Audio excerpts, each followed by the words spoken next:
Today, we've got a real treat. You think we're a pedal podcast? We're not. We're all about guitars. And we've even invited someone from the West. It is, of course, Manchester.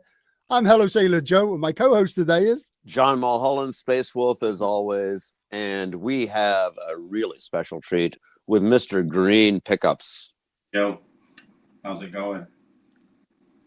Hey, like Joe Walsh says, how you doing? Who says that we're all about pedals, mate? We've had a right little mix up, and we got an audio engineer coming on soon as well. We're all about, like, making noise. If you really want to know the truth, it's not just about pedals. It's about guitars. It's about anything you can pick up and make into a noise making device and make music out of it. Hey, anyone who puts staple in a telly pickup is all right by me. Yeah. Agreed. Agreed. So what was is that one of your newer designs? Is it the staple? Is it a shot on? Well, the telly one is admittedly sort of like robbed off Roswell pickups. They did that. Yeah. My build is a little bit different to theirs, but the Strat staple is like my own. Oh, kind of. Yeah. I really have to say something right now. I see a new person in the chat. How do we get? Walker 2298. Yes. It is all about the art. It is all about the art. Yeah, absolutely correct, my friend. Staple P, my favorite guitar pickup ever is my next Staple P90, and I've got an old Gibson Melody Maker, and it's just that pickup. I think it was Stu from Sunbear Pickups who built me that. Yeah. He's just got like I don't know. He's a blues boomer, so he kind of gets me. You blues boomers here. Do you want to tell people about like how did you come to pickups? Like what was the whole thing behind it? I think really it was around COVID, I suppose, and kind of just wanted a change in life, really. My daughter was born in 2021, and COVID was before that, obviously. Because before that was gigging, and I'm an electrical engineer as well, so I was getting sick of gigging. Wasn't really sure if I wanted to even do music anymore, so I started to sort of think about pickups and stuff, and I don't know, I was just somehow falling into it, and I don't know if I enjoy it, regret it, or who knows. Hey, we all end up where we need to be. Yeah. We were having that conversation before we went live. I think you're exactly where you need to be, my friend. That's it. Mate. Yeah. It's like most nights doing pickups. I'm like, is this the right thing? I'm doing a full-time job. I don't know what. Mate, every guitar show I've done lately, people have said, "Have you seen Green Pickups?" Grace Fandango's in the chat. He's always here, but he's been hassling me to get you on the show literally for ages. And he says, "Have you checked out Green Pickups?" The Staple P90. The Staple P90. Like, I mean, you're a man after my own heart. I take things and repurpose them. Yeah, I mean, I think the idea. Why not? Yeah, it's there. That staple was, I suppose. I mean, how many more vintage replicas do people want to see? You know what I mean? Buy another pickup company. There's millions. You know what I mean? From Fender to who knows, and it was just like it'll fit in a Strat cavity. It's wired the same way. Like if someone wants something different, it's there. Yeah, that's the thing. It's like if I can make a pickup that will fit in the cavity. Yeah, exactly. Why not? So do you have like a set sort of parameters that you go for when you're starting out? Say, for example, someone comes to you and say, I want I don't know, X pickup for X guitar. Do you have like somewhere to start or some ideas that you lean on? Yeah, I mean, generally, if you look at a lot of my pickups, resistances are fairly similar throughout, and like for me, like resistance isn't like a big indicator of output. You know what I mean? You can like regulate output by changing inductance or capacitance to some degree. Magnets as well. That's another way. Oh yeah, the Gauss factor.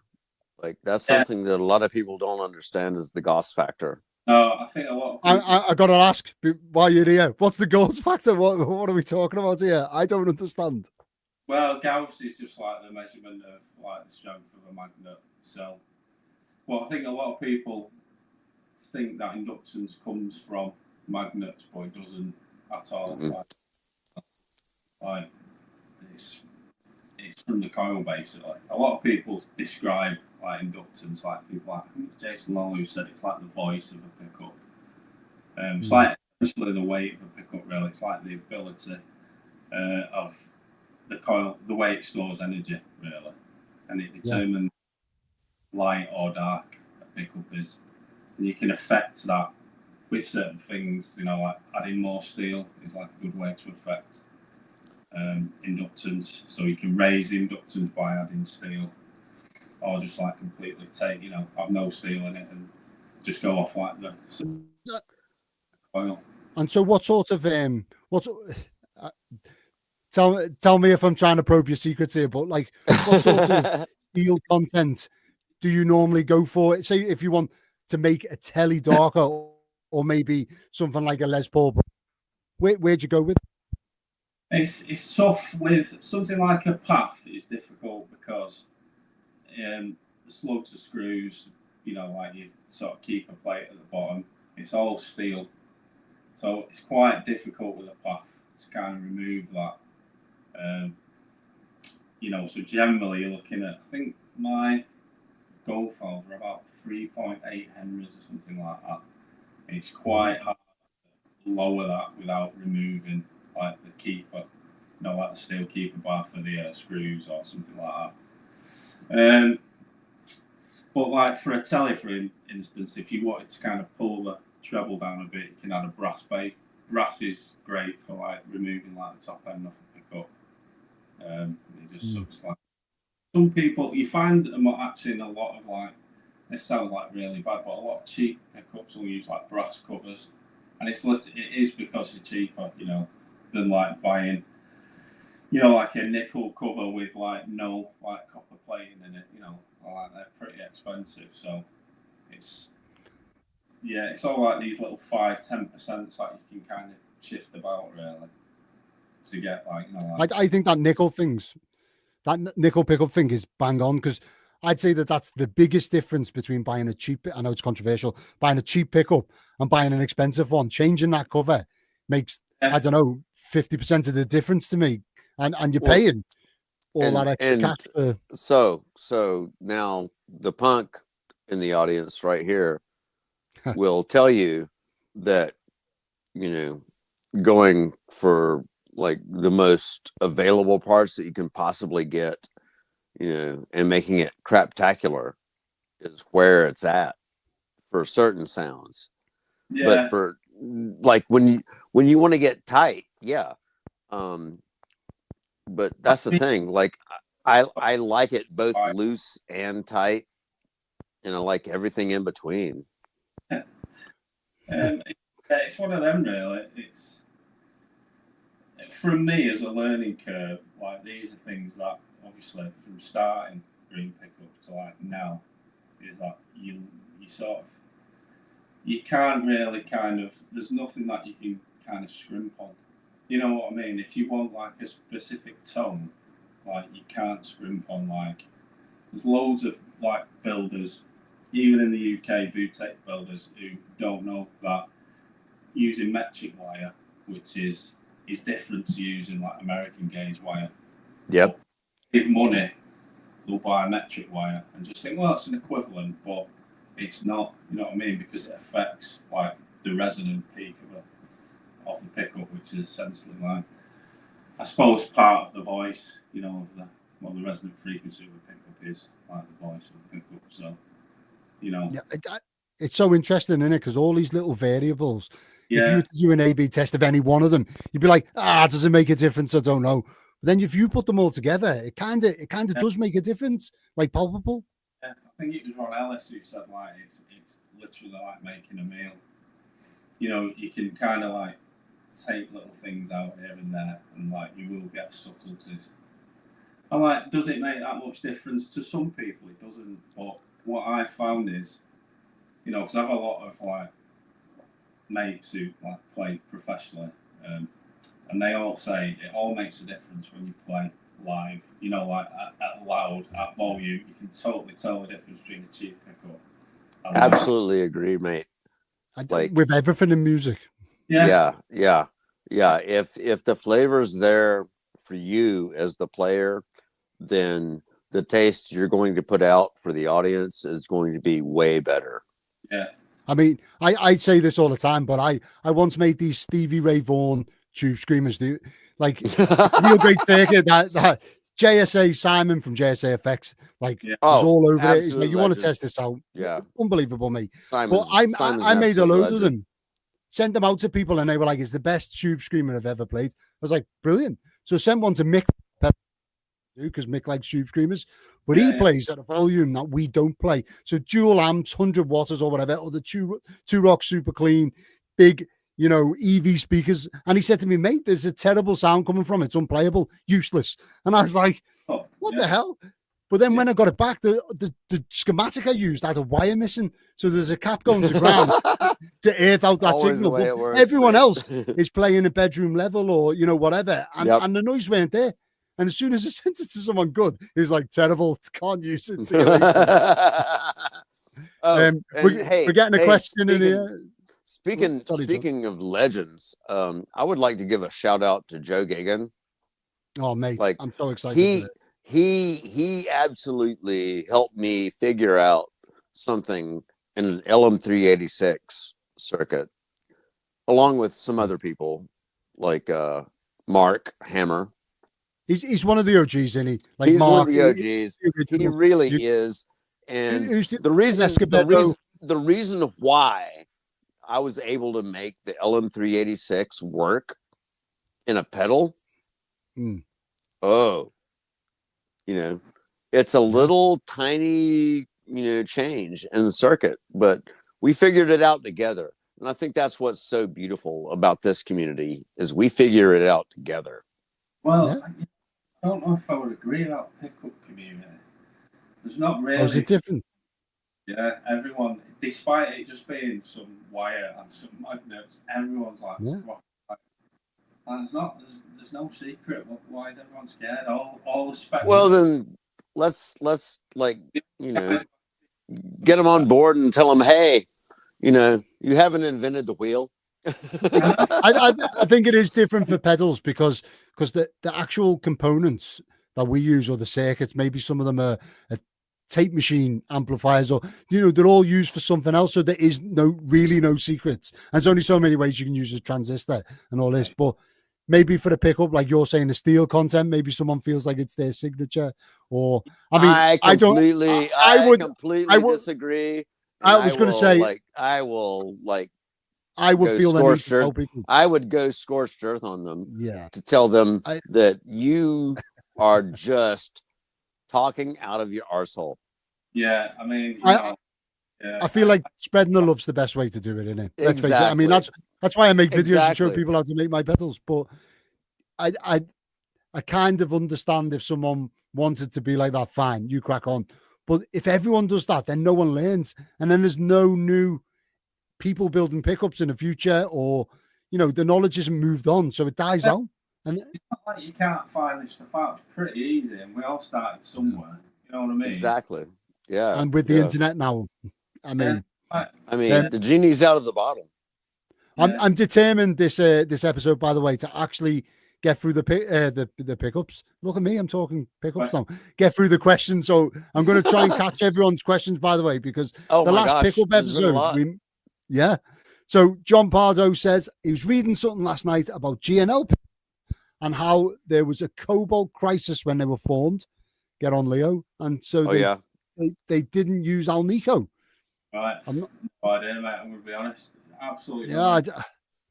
It I would have mean, used either ceramic. Conife or was it? Yeah, that'll be another one. Yeah, Yeah, for the big humbuckers or whatever they are. the wide range.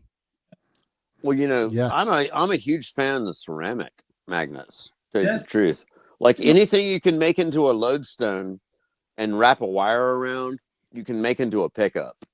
Yeah, and it's just I think people put off because it's a cheap magnet, so people oh no, Well, then listen to all the music you love, and then prove me wrong that those ceramic magnets were not valid. I know exactly. It's Yeah. I think one of my favourite humbuckers or even pickups probably is Lincoln Invader. That was Well, I had the pleasure of knowing Bill, the designer of the humbucker, the one that was shoved off to the side. Yeah. And we had some serious conversations. And what he was working with in post World War II Germany was absolutely like the bottom of the barrel. Yeah. And he made something that sounded fucking amazing. I think no conscious like when pickups are in guitars or like electric guitars. Well, last time we had a pickup builder on, I referenced this book.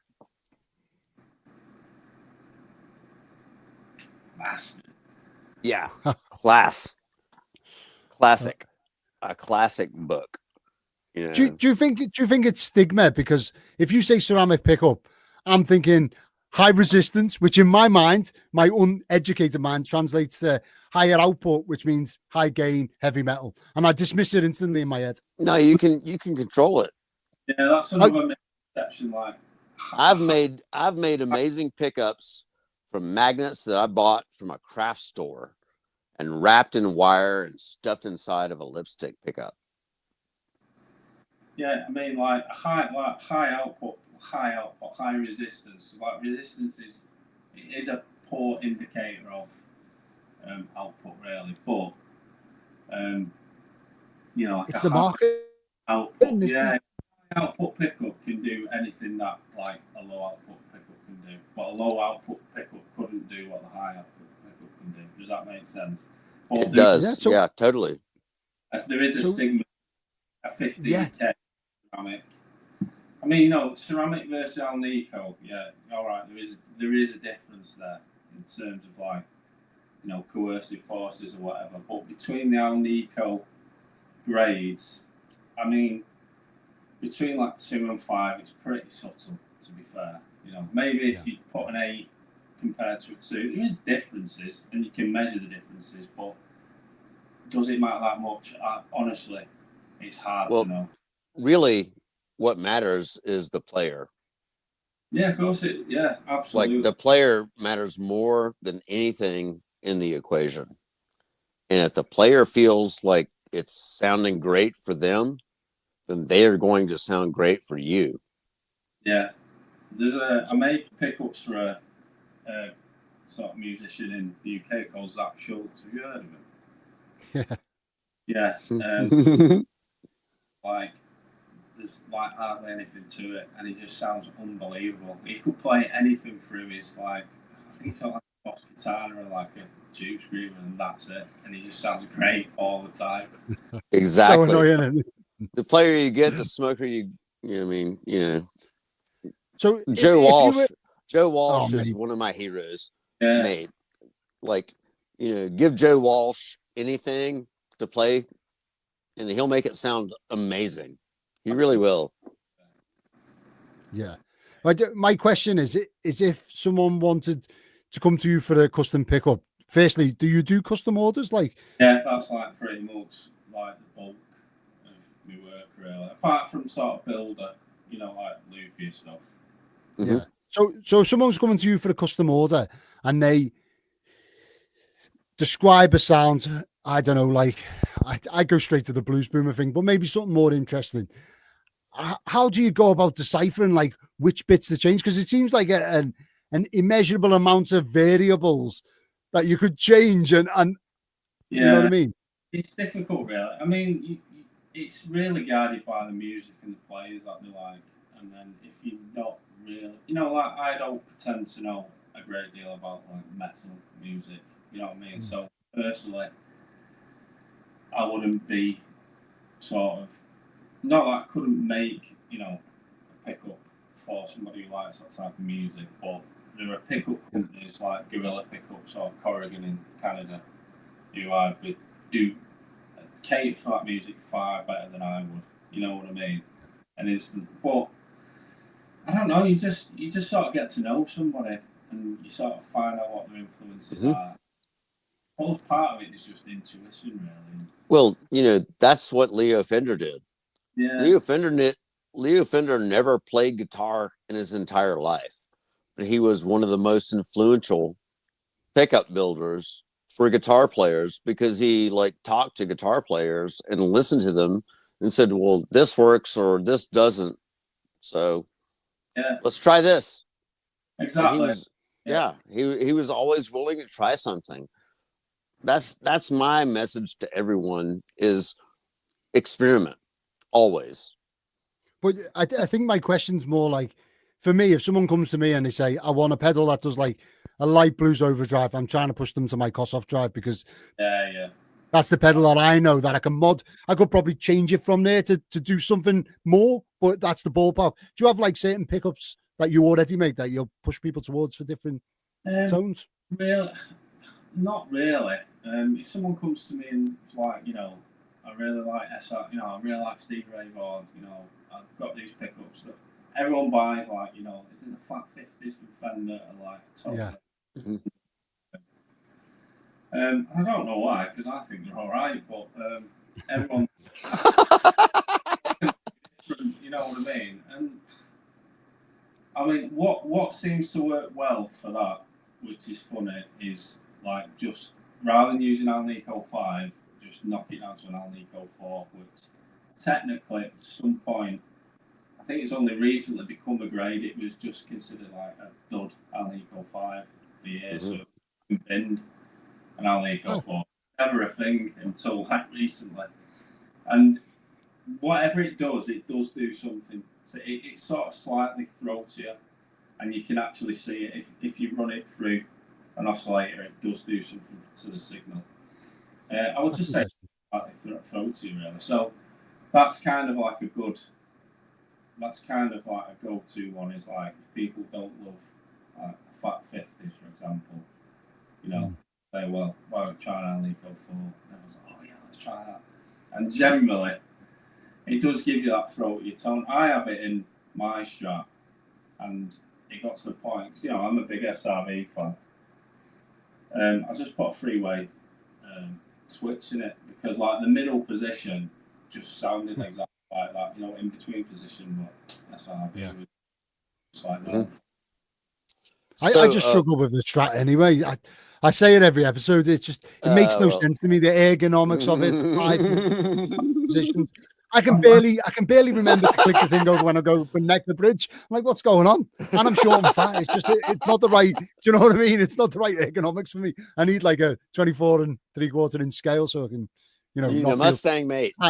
Well, it's like I feel like a child playing a massive guitar, You need a jack stang. Yeah, do you know what? You need a proper scale length for your like stubby fingers. It's what you need. Well, I've had loads of Music Masters and Duosonics to 24 inches, and I like them because you can go up to 11s on the strings and exactly. And they're like the Strat for me, and it's got a proper toggle switch instead of the crap blade. I think that's something that everybody like really needs to understand is the ergonomics of what your body is capable of doing. Yeah, I mean, what maximizes it. I mean, I'm 6'4", like massive hands. So. Well, see, I got these like spider fingers. I can cover my entire face with one of my hands. Dave Lewis says, Joe, congratulations on selling out on your pickup simulator. cheers, mate. I'll stroke my own ego there. I've had like the best week ever for guitar sales. Don't know why, but get on. No, normally I don't sell any for Christmas. Not a single thing. It's normally like a dead month for me, and it's been the best month all year. You deserve it. That's why. Mate, I'm happy with it. I have got a little thing that I really want to steer the conversation to, and I can't find a way to do it, so I'm just going to do it. Grace Fandango, can you please write in the comments the guitar and the pickups that you got recently, the one with the green pickups in? Oh, yeah. I really want to know about them because I'm sure it was. He also, Grace Fandango, wanted to know if my shirt's made of $100 bills. Was it a Madoc guitar or an Anko? It was like a rose-colored, really angular. Sure. A Madoc, or I'm sure it was a Madoc guitar. Sure it did. And that's got a staple in the neck and like whatever. I don't know. I think it was Blanchflower. Who's like. There you go, gold foil P90. Oh yeah. Yeah. Those are like words that are music to my ears. Gold foil and P90. And if you can find those, then, yeah. If you can make a gold foil P90, I'm on board. Can you remember like what magnets and stuff was in it, or what style pickups they are? Literally just Alnico 05 and then sort of like slightly overwound to like 8.5, 8.6K. It just looks good. It just, it is just sort of, it is a bit like a path, really. But I'm quite like the steel. Like you can buy. I generally only deal with one supplier now, and it sounds really anal. But depending on where you buy, you kind of stuff. Sorry. Honestly, I mean, it's you're saying it sounds like a fart. Oh no, that's like a real British explanation. It means that you're being like very particular. Sounds real. I know, but still, being a cunning linguist that I am, when you're talking about something sounding anal, it's going to sound all farty, isn't it? It's just so it's so funny that you mentioned going to one supplier, because the last couple of guests we've had on who build stuff like pickups or pedals or anything, they've said the same thing, that it's not so much that this one thing's amazing or special, it's that you know the variable, so you know what you're doing. Yeah, do you know what I mean?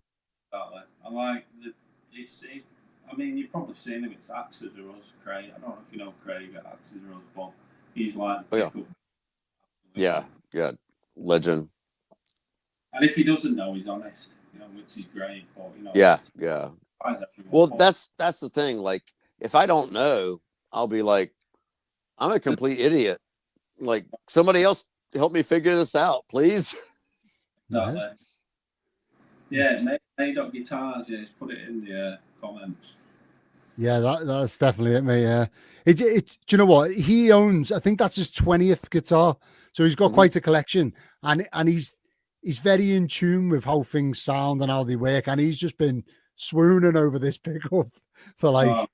It's buzzing, but I mean the guitar's great as well. Like Luke at Madoc, he's really got something great. So I'm buzzing to sort of be a part of like that journey. It's funny how sometimes you get a guitar that just matches with a set of pickups. Like I've had pickups I'm not keen on and put them in certain guitars, and you're like, actually, this really works, even though I shouldn't. Like my head's telling me I shouldn't like it, but it turns out all right, I don't know. I'm probably controversial. I'm not into like the whole like tone thing. I think it's more to do with weight. You know what I mean? Oh yeah.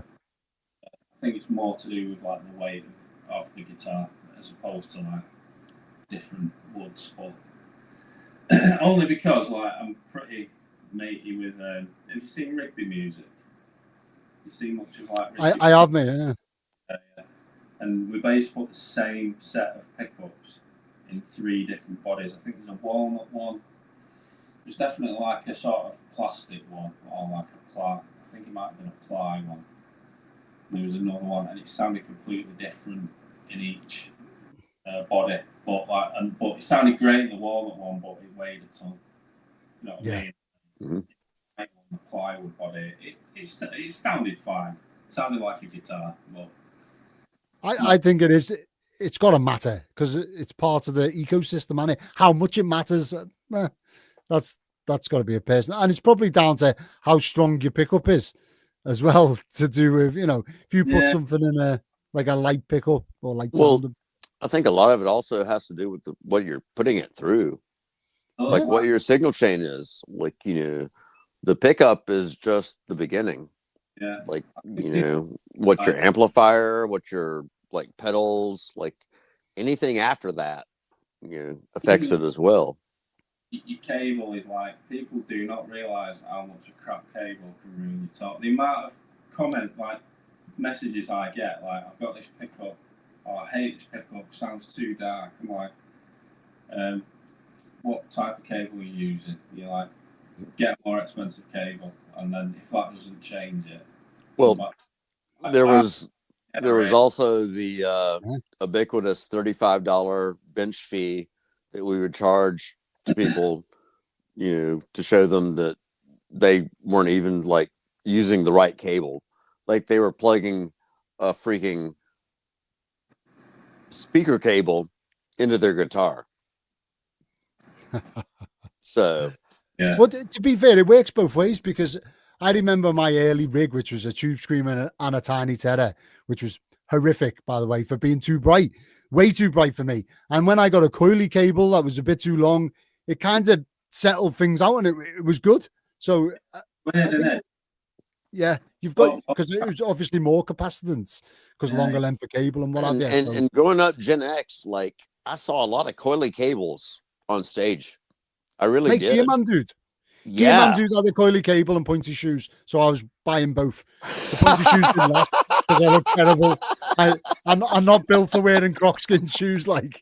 And being in the Navy, I got absolutely ripped to death. So, pointy shoes. I was a no-go. Hey. Well, he had his cowboy boots on or whatever. Cool. I can forgive the coily cable, but I cannot forgive the pointy shoes, mate. Oh, mate. Because he's got a voice like Jack Black. I was like, this guy knows what he's talking about. He's fashionable.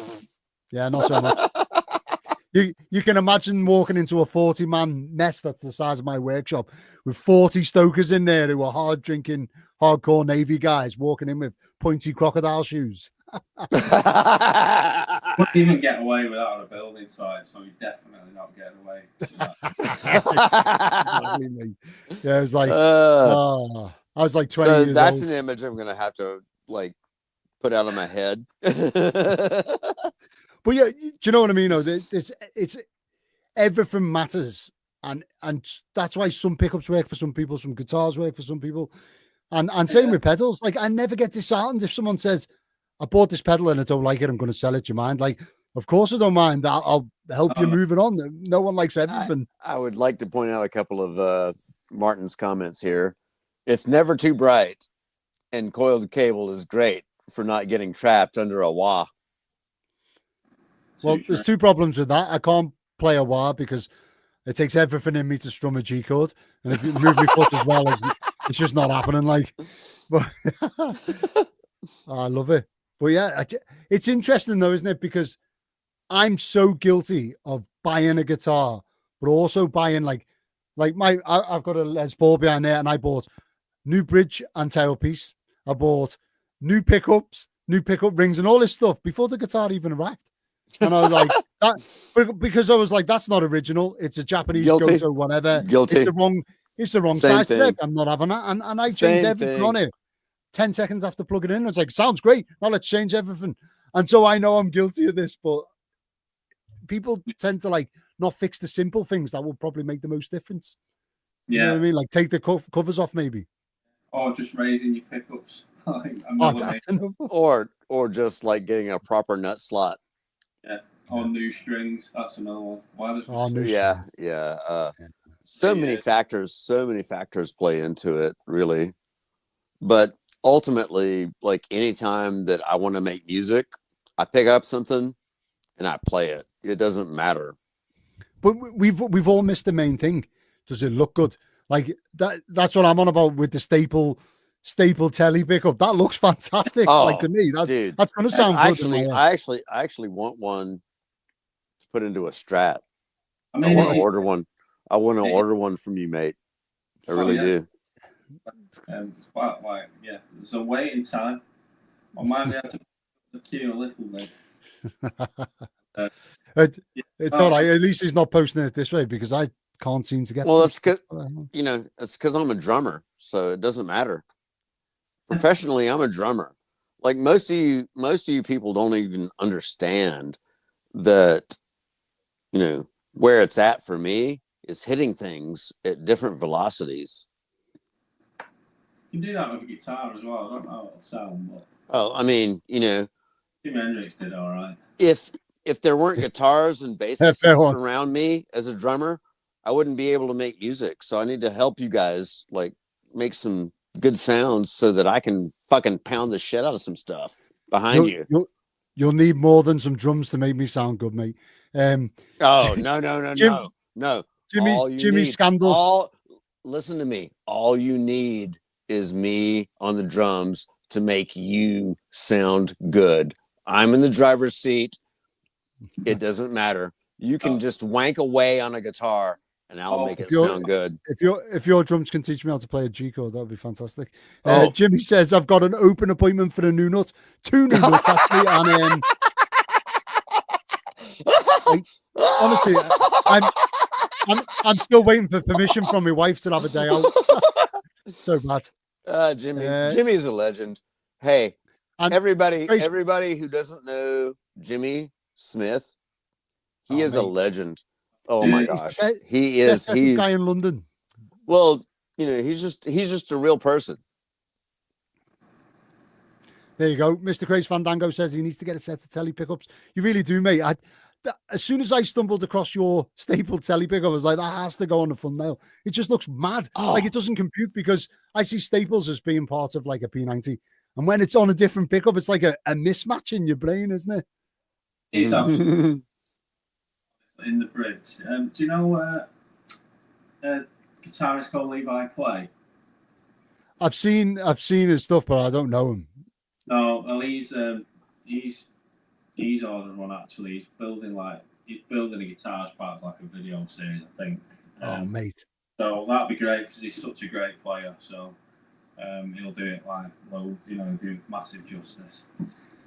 But it is mental. It is basically it's got the same amount of winds as a normal staple, and it's the same wire gauge, so it is basically that in the bridge. So it is. So I'm actually dying to ask you, like, with some of the relic pickups that you do, like, what kind of things have you found? I mean, because I've done some relic pickups. I've made pickups that were designed to look like they were old.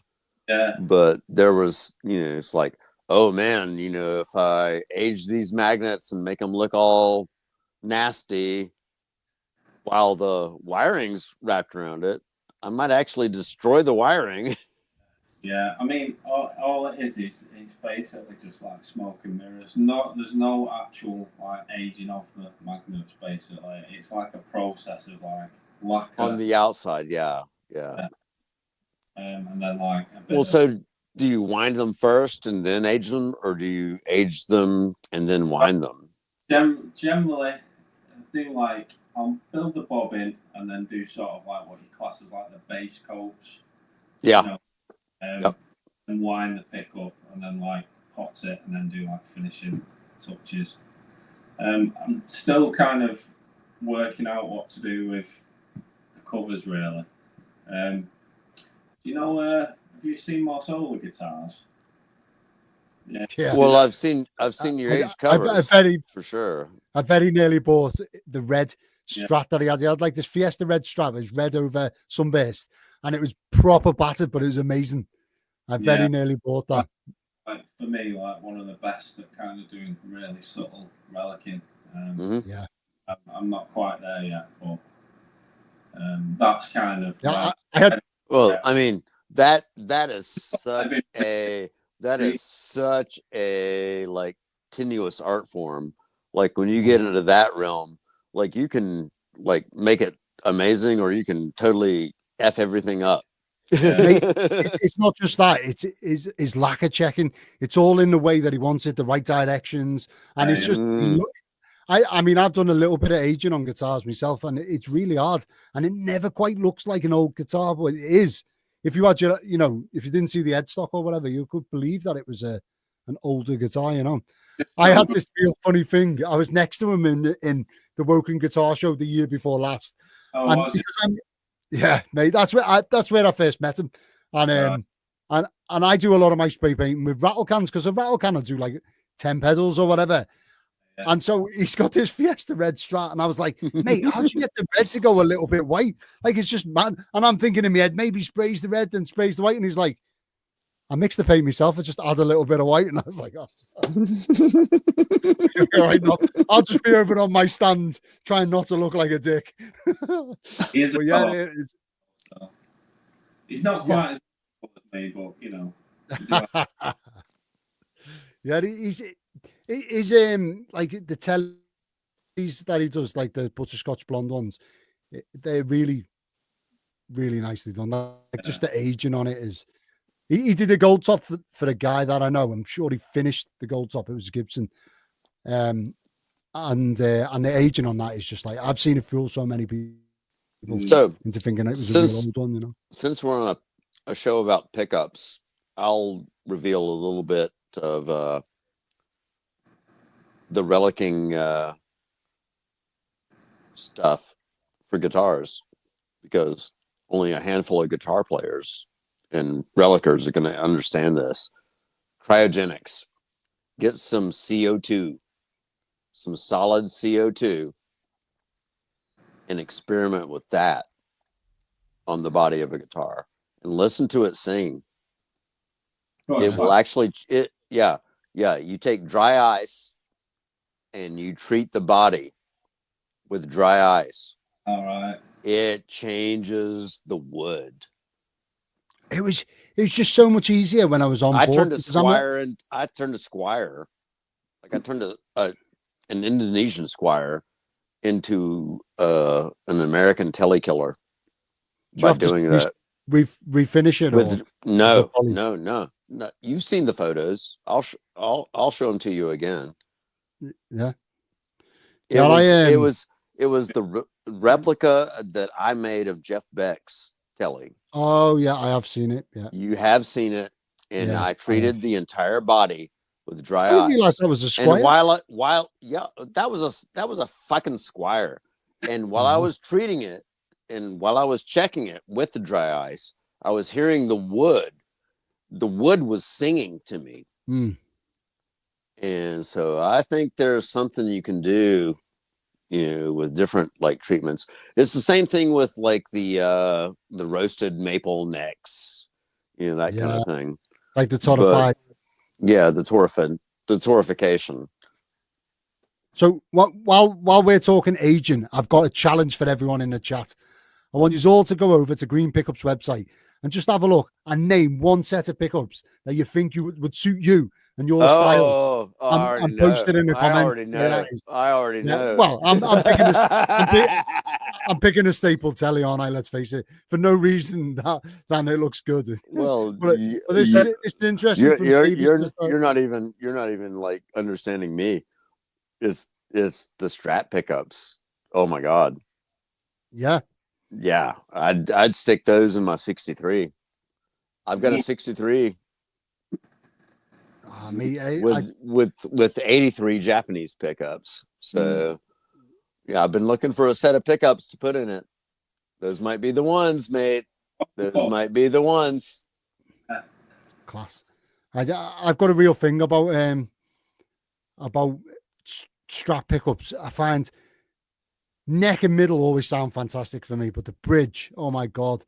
It waited until what's the ones I've got in mind? That was something that I also was really confused about until I understood like all the different magnet slugs that they used and all the different north, south, Yeah, north, or north, or like how many different, configurations, because they were just like throwing them together. You know how many strats were made in a year, and how they were just cranking them out. They were just throwing them out the door, mate. It was a factory. It was a factory. They were just throwing them out the door. They were trying to get them to every kid on the block that wanted to learn how to play guitar.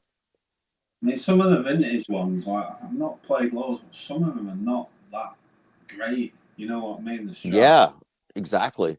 I mean, I've picked up some Strats, that looked pristine, looked like they'd, never been played. Yeah. And when I played it, I was like, oh, there's a reason why. Yeah.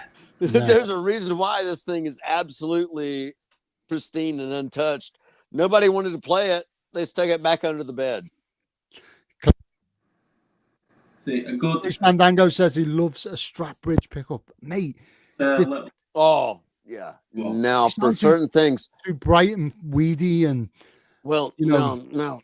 I mean, for a certain vibe, like when I play Bo Diddley shit, a Strat bridge pickup.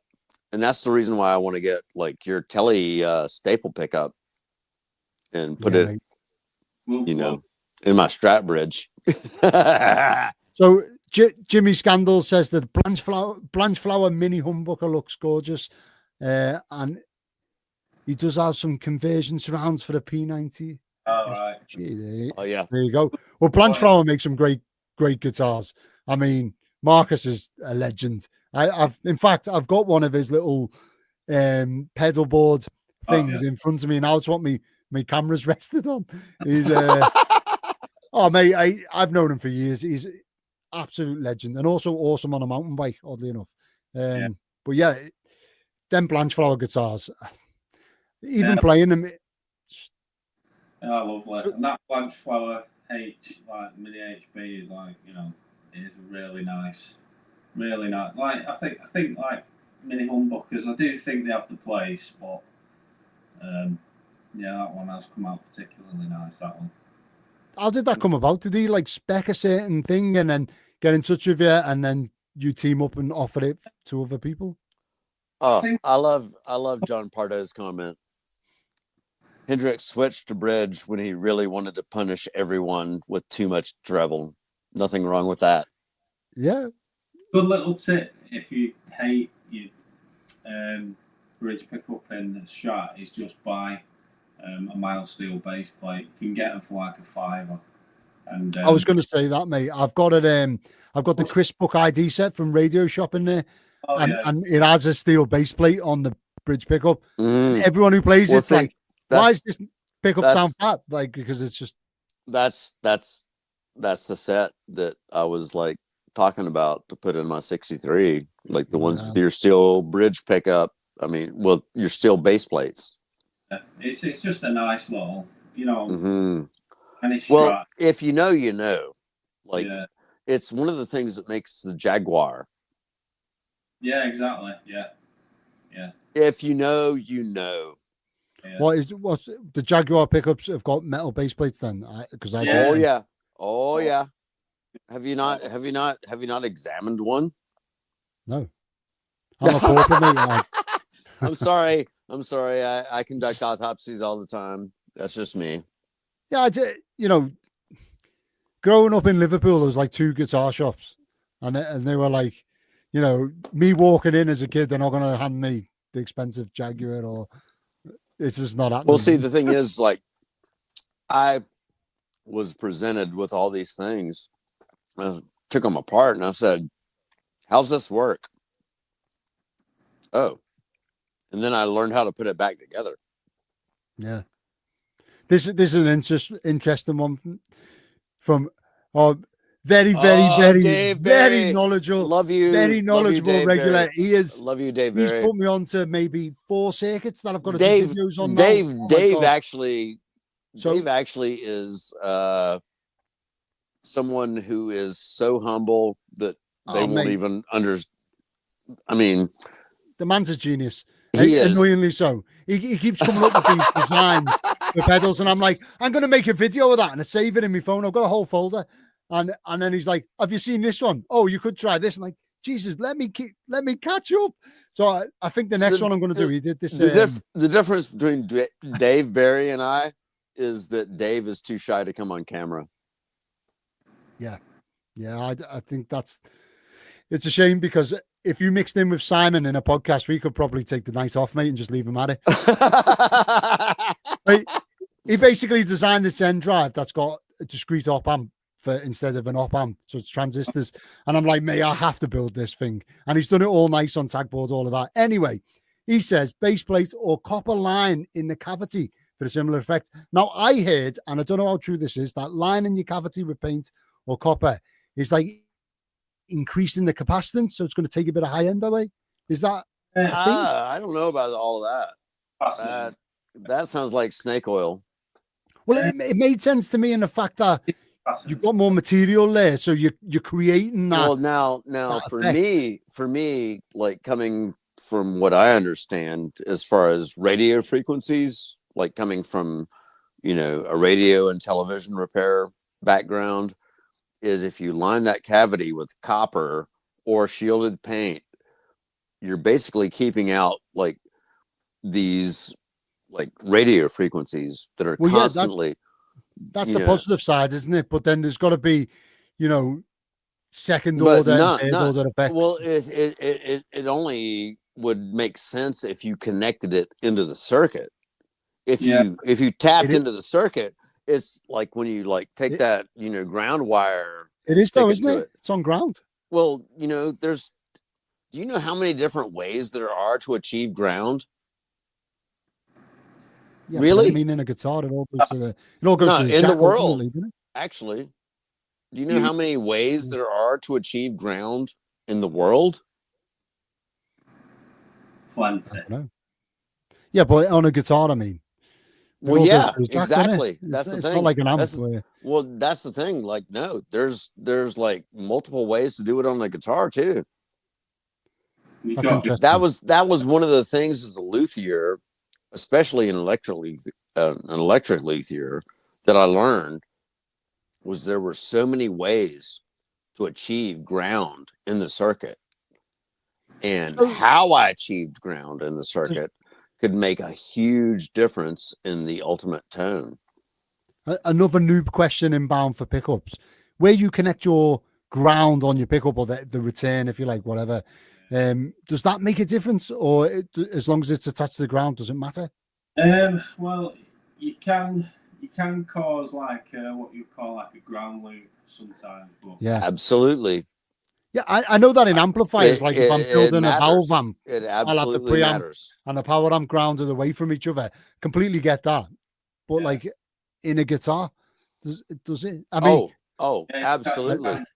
And I know that because like me and Hancock's have done it, and like, why is this pickup not working? It's like we've created ground loop. And also as an electric warrior, it can kill you if you don't do it properly.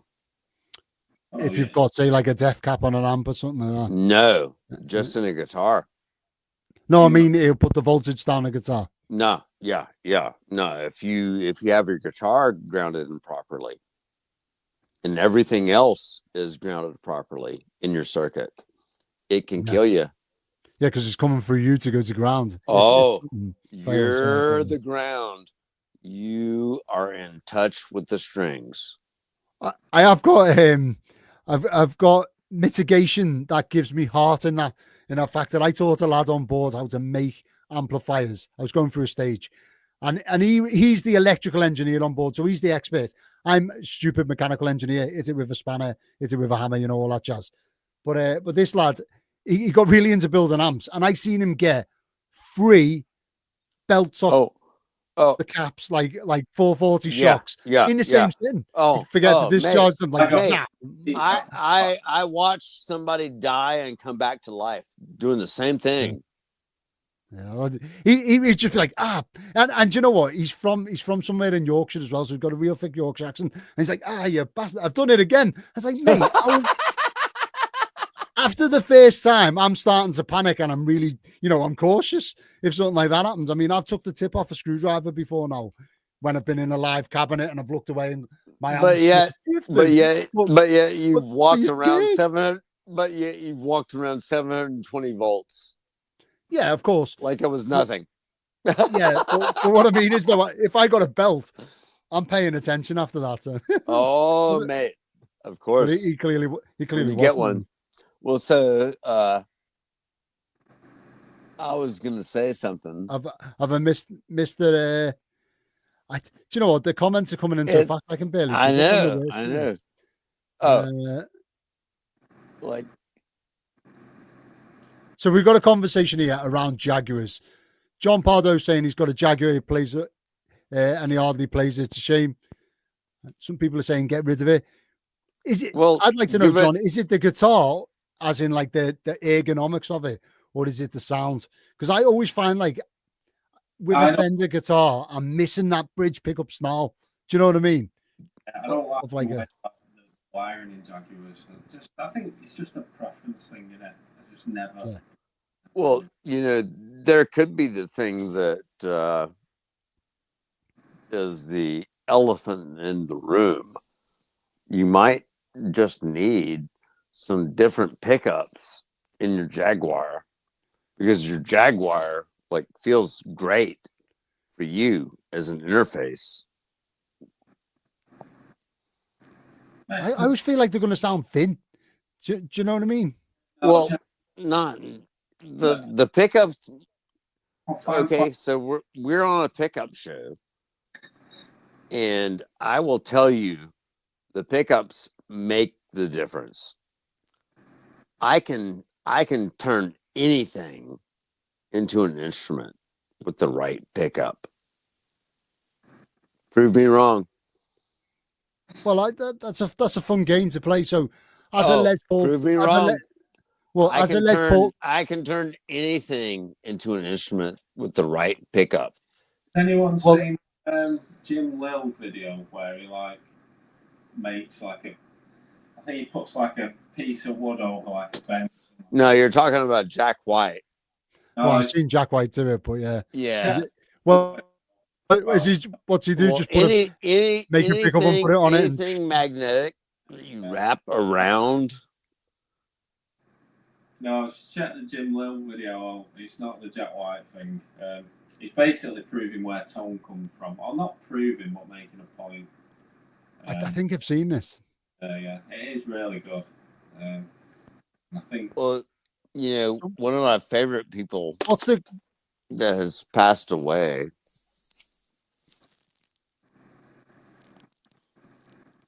proved all kinds of things. Well, where does it come from? What's the biggest factor in tone did he find? Exactly. Was it the position of the pickup on the guitar, or that makes it? Yeah, you bridge. In a Strat, they're the same pickup in 3 different positions. So obviously, close to the bass, you bridge and the sound, different than it is in the neck. Yeah. But also, things even like capacitors make a difference. Your pots, all that stuff affects the tone, or affects the output. And that's there's loads of things that sort of go into it. It's not just the pickup, whatever you put after it. You have a thing that people bang on about, resonant frequency with pickup, which is fine if you put in the pickup straight to your output, but when it's all through, your pots and your capacitors and stuff. Oh, I've done that. I've gone straight from pickup to output. Quite for sure. I've seen it on a few tellers. I think they call it blower circuit, something like that. My mate Todd from the Guitar Nerds just literally done that. Disconnected everything in the last week and put his pickup going straight to the output just to get more from it. I mean, when you're talking resonant frequency, for me, that's like missile coming inbound, locked onto the ship's resonant frequency. so we change it. So then it's like, is that a friendly or is it a foe? Right. We do it with like a different oil wedge in the gearbox.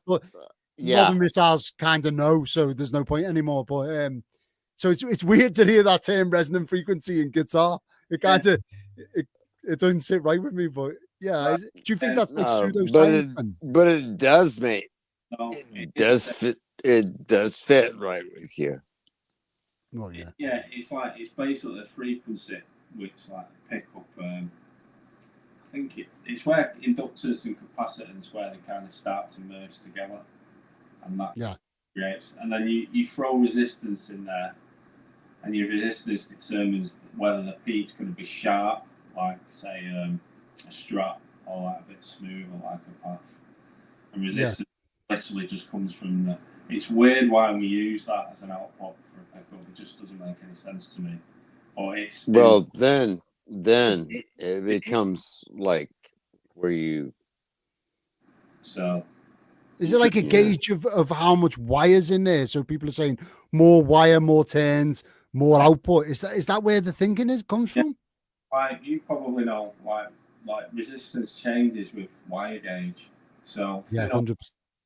Yeah, 15K pickup is not wound with 42 gauge wire. It would be impossible. It'd be massive. So it'd be like this. Yeah. Can I introduce piezo? Piezo. Yeah, I mean, again, piezo's the acoustic thing, isn't it? You're not putting that into an electric guitar. And for us, piezo's what we use to.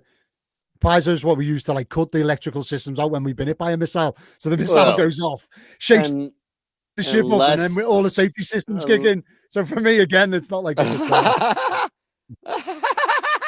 That's like my day job, engineering. And I'm about to laugh at all of you. Well, I'm an electrical engineer. That's what I do through the day. So yeah, I'm about to laugh at all of you because I'm learned your trade doing because I'm one of a kind, and I'm designer. Well, to be honest, mate, I just rehash old circuits. I don't design anything new. I think with pickups, there's probably more scope to come up with something new because you can, someone decided to put a rail magnet in. Yeah. So all I need is a disc. All I need is a disc, mate, and I can make sound on an acoustic out guitar. of that, out of anything. All I need is shielded cable. All I need is a shielded cable and a disc. There you go. So I've got a question. This is what I made. Yeah, but with cable, that's a good point. With cable, do you stick to a certain supply for you? All I need is some wire and a couple of pieces of foil. Prove me wrong. What? Well, it's an electrical fact, so exactly. Is it not? So the question are we not living in an electrical universe? We're living in a good time for pickups, I'll tell you that. So we're living in a good time for being beings. Pickup wire. Do you have a certain wire that you go to for 4 gauge, 2 gauge? Do you use the shielded like the 2-strand wire? Do you know what I mean? Yeah, I mean, like I generally kind of stick to plain enamel for most stuff. Sometimes foam wire, and the difference really between them is like your insulation type. So that kind of can affect your capacitance. So if you have a thicker insulation type, when you're winding a pickup, your placement of your wire is further away, so it's sort of decreases capacitance. So you can sort of, that again is another thing you can kind of mess with. But I mean, like the connecting wire. Do you think that makes any difference? Because there used to be this massive thing that like everyone was, the Gibson wire was like the the metal sheathing only had 2 strands in each thing. So people were like, oh, you can buy the modern 3-strand one, but it doesn't sound as good as the 2-strand. But to my engineering mind, I'm like, it's an earth, it's a connection. It's a way to get to earth. Is there a difference?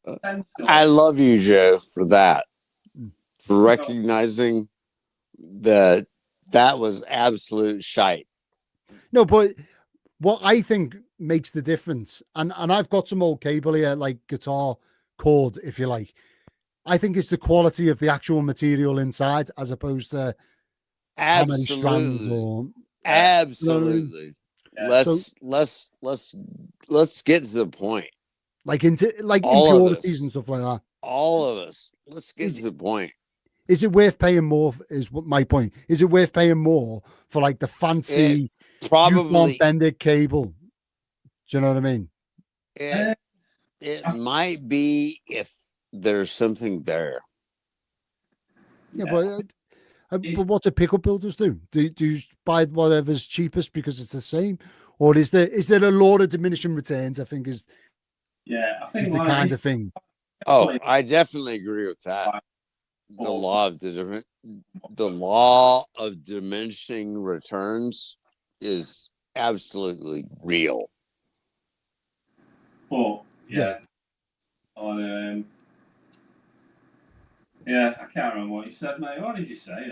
I'm just trying to figure out if there's a point where, for example, if I'm buying capacitors, if I start spending over £5 for a capacitor, there's really no difference other than it either looks better, especially for the application I'm doing. It'll look better than a pedal.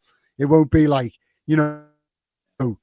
I pay 50% more and get 10% better sound. I'm not going to get that. There's a point where it's just like, and now we've reached, you can pay more for the fancy stuff. I think there is a thing where from like the 60s, or I'm sure it's the 60s or 70s, cable quality has not got any better.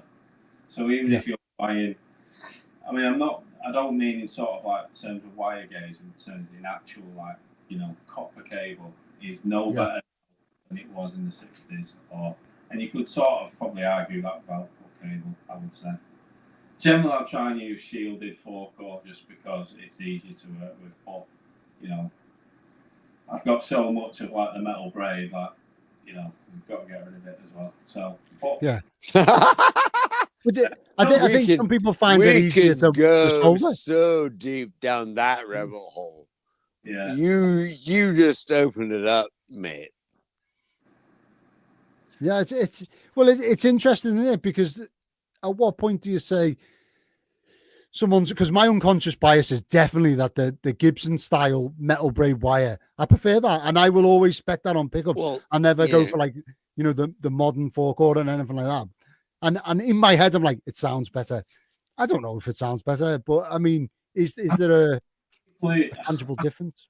There is something somewhere, I remember reading it, that it does actually affect the tone, but I don't know, man. Like, to be honest with you, because I work with a lot of pickup builders, a lot of them hate the metal braid because they've got to be really careful. Yeah. Well, we've got some things in the chat about the purity of copper and all that stuff. But anything that anyone tells you that is absolutely like this, it's probably sus.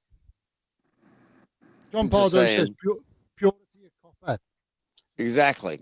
But for hi-fi, it's total bullshit. So you can spend a lot for like silver core wire and stuff like that. It's just does it make the difference? No. And this is a good point. Hey, so here's a really good Dave point. Dave Lewis says, don't want to see the price of my name audio speaker cable. I can believe it, mate. Some of them things are, even capacitors, audio grade caps with like silver leads and stuff like that. You can pay 70 quid for a cap. If you want to like throw me silver or gold for snake oil, I'm more than happy to sell it to you. Yeah, but I really am. I've got plenty of it. I can believe. I have plenty of it. I can believe in audio applications at volume. These little things build up and make a difference. But I'm just not sure when you're talking about. I've got bags of it, mate. I've got bags of it. I can say all the snake oil you want. Hey, you can send them but over. You know what? You know what? Shut up and play your guitar. Basically. Coming from a drummer, that's the best I can tell you. On that note. Yeah, on that note, what a place on that note. Thank you for tuning in. Thank you for tuning in. We're back again in 2 weeks. I can't remember who we've got on next. Grace Fandango will probably bang it in the chat if he's not already on the phone to me. He's going to have to put on some titanium. He's going to have to put on some titanium speed foils.